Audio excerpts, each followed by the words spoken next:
Okay, today I'm going to do a cam install. I've got we ordered a camshaft, the 261 from engnbldr. Everybody seems to love this guy, and so I'm sure his quality of work's got to be great. You don't get reputations like that without earning them. So anyhow, we ordered his camshaft because we've got a truck here that we've put the 32-inch tires on it, and we've lost a lot of low-end torque. We've put the header on it, the LCE header. The performance gains on that are great. It actually exceeded what we expected out of it, but we want to go ahead and put the cam in it and see what we get. So I'm going to go through, show different highlights. I'm going to do it with the head on, so I guess there's a lot there. If you guys want to criticize it and tell me I'm doing it wrong, that's fine, because the book does tell you to remove the head. A lot of guys do it with the head on. I've done them before with the head on. So I'm going to go ahead and go through and show different highlights and talk about different things as we go along, and hopefully this video will help you out if you decide you want to do this. I'm going to show you the before and after idle, and here's a good pointer. Unless you've done a lot of these and you just know them inside out, I do this with any car. Most of us all have the new smartphones. Before we get going here, just because if I don't know, say I don't remember exactly which bolt anything went on, I'll take my phone out here, snap me a picture, and if I'm not sure too on vacuum lines maybe, I shouldn't remove them or lose them, I'm just showing you different pointers. If we do this and have a couple pictures, and towards the end if I'm sitting here doing this and I can't remember, dang it, which bracket went on where, I get to go back to my phone and look at the pictures and find it all right there. So anyhow, let's go ahead and start this. I'm going to, again, before and after idle. So here's the before. We'll start it up and check it. Here we have just a basic smooth idle. Now we didn't go with a radical cam that's expecting a low. That's not what we wanted. This is a daily driver. But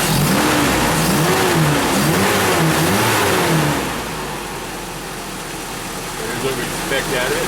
Let's put it in the full height and see what it sounds like.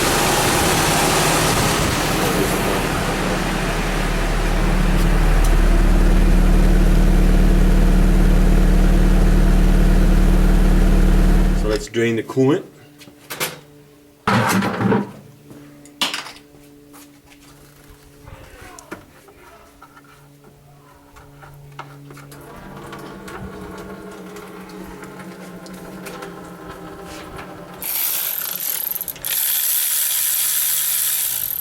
Now another thing you'll find out, sometimes when these get old and hard, you can't just pull them off. So just unscrew them. They come off pretty easily. And if they aren't soft and pliable, you're going to have to replace them. And when we're going back together, do not over tighten these. These are just to hold the valve cover down to keep the splash oil from coming off. So do not over tighten these when it comes time.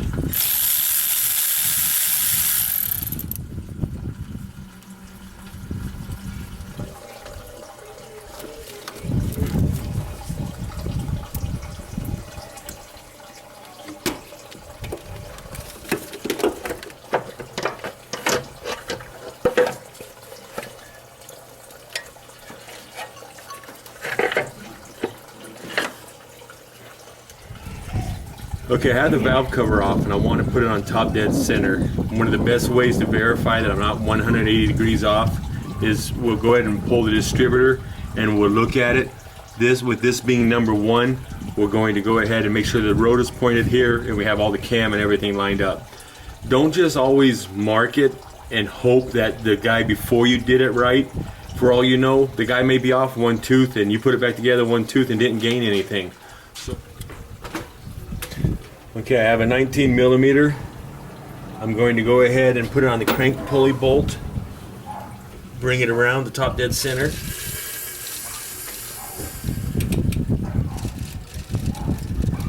Okay, there I have the crank on the 0 mark. We can see our keyway is straight up and down. And also, our timing is pointed at number 1, about ready to spark. We got it, of course, it's a little bit off because we have the timing set actually at advance. So I am verified on top dead center, getting ready to take it apart. Another thing you do just to verify it, other than the notches and to say the distributor, is if your cam lobes.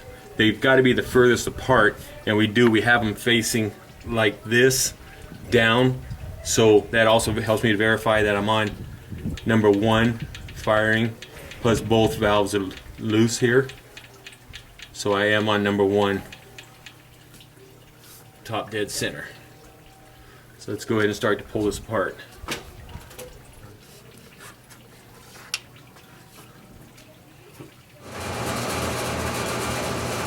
To keep the timing chain in place, I went ahead and made a wedge that I'm pushing against the chain.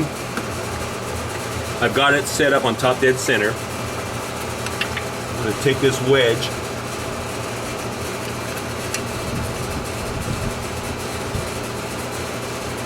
stick it down there against the chain, tap it in place a little bit.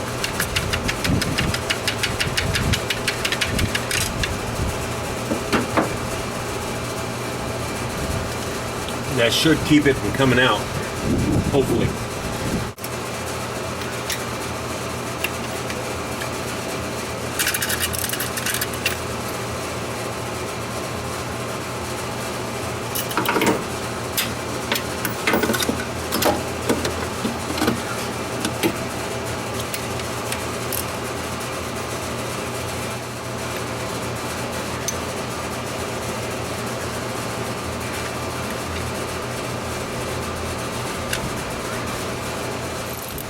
Okay, I'm going to loosen this bolt up just a little bit, just because I don't want, after I loosen the head bolts up, I don't want something trying to push down on the front of the head a little bit. I want to try to make sure I keep my head sealed on here. That is my goal.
Now these are numbered.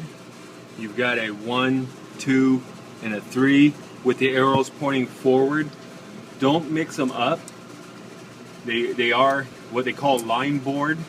It is a machined perfect center with these caps mating on the head when it's machined. So make sure that they do stay in the proper order and the proper direction. So here's where our goal was. We've got the cam out.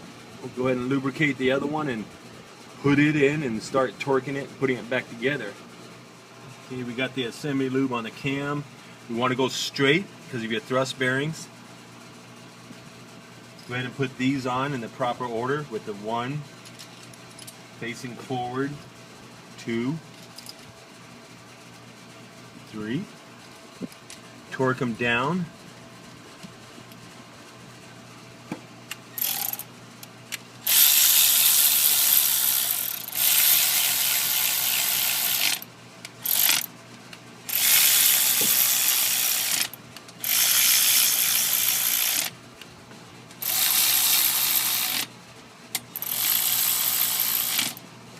torque them down here now.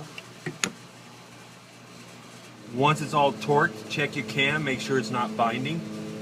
This one here spins nice and free. It's all torqued, so we'll go ahead and keep on going with the assembly. Now some of the head bolts, when you take them out, you have quite a bit of buildup on here. That will give you a false torque, because if these head bolts are stretched any, or not going back down to the exact spot, it'll bind up on there. So take them all over to the wire wheel, clean them up like this, and that way you get a real true torque. So I'm going to go ahead and clean the rest of these up and keep going. Okay, you want to get these straight back on the dowels, especially here on the back side.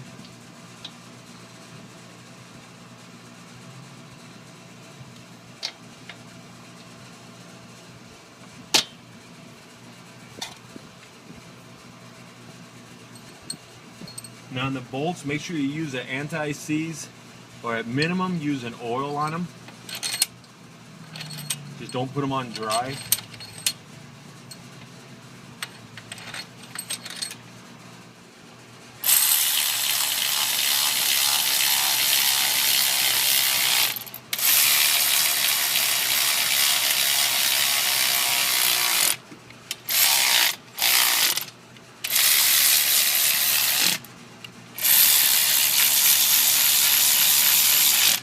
One thing I do want to stress, I do have the cam lined up, and that's very important that your cam's lined up right now, otherwise you could be bending some valves. So I guess I should have mentioned that the cam is properly lined up. So I'm not, because when I'm tightening these down, I am opening valves. So I want to make sure that we had it in the right spot.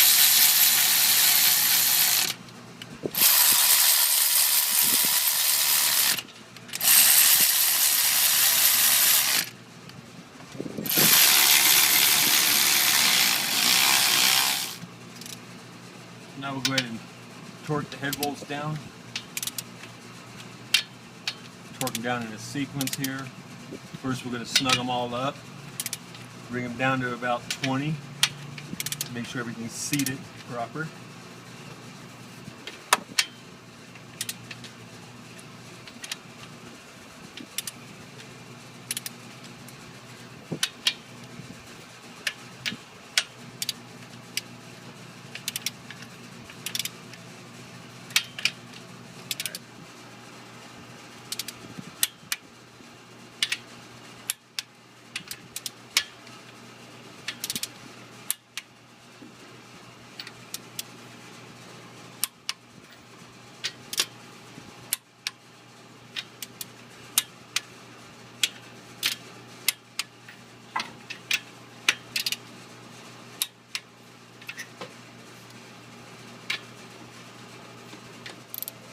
Make sure you tighten this back up, and when you do, there's just a tab or a little ear on the front cover, so don't bear down on it.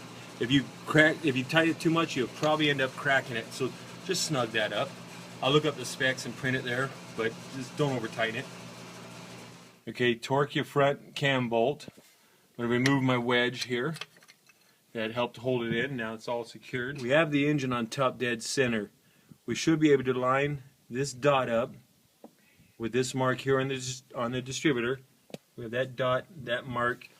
Let's go ahead and set it in there.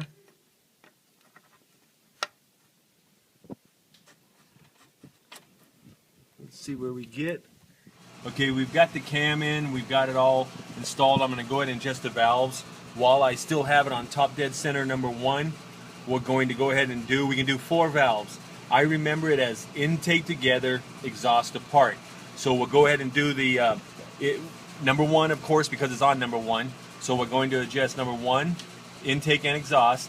And then again, like I said, intake together, exhaust apart. So these 2 intakes, and the exhaust being apart. So I'm going to adjust these at a, it calls for 8 and 12. We'll adjust them at a snug 12. And you do want to remember, once you snug this up, that you're pulling the threads back.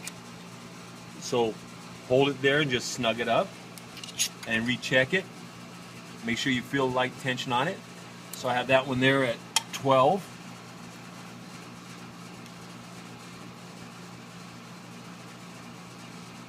Same way here.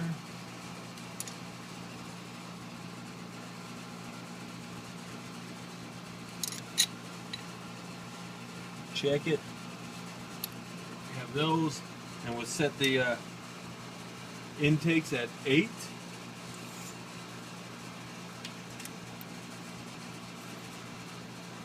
There's quite a bit of difference here with the new cam on the intake.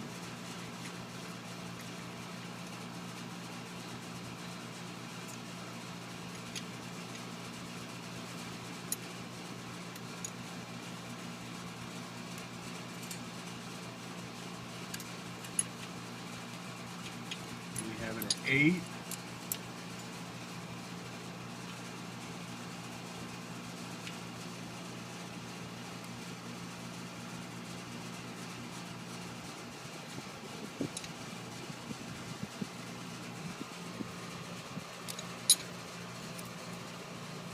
Alright, I'm going to rotate it 180 and get the other ones.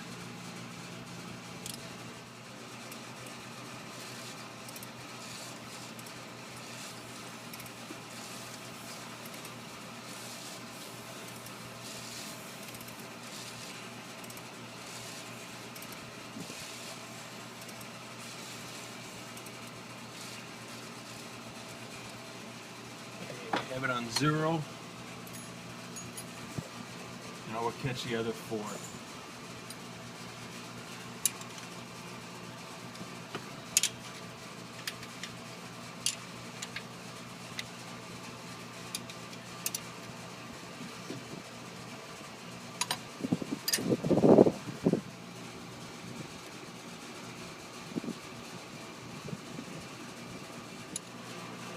Okay, I went ahead and got some new seals, went down to AutoZone, got some Felpros. Felpro still makes a pretty good quality. One of the things I like to show while I have this apart, again, like I mentioned earlier on the valve cover, don't over tighten these bolts, because all you start to do is pull up here on the rockers and start to distort the shaft, and they don't ride straight. All it takes is just to be snugged down. So we're going to go ahead, put in the new seals here in the front and the back, make sure they're installed properly. I'm making sure the lip doesn't get in. And then also when we put these together, we're going to put a little dab of silicone right here and here.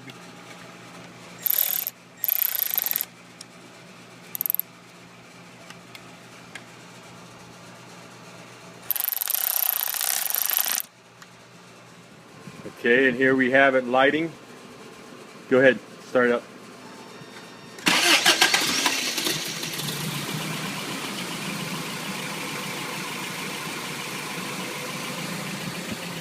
See?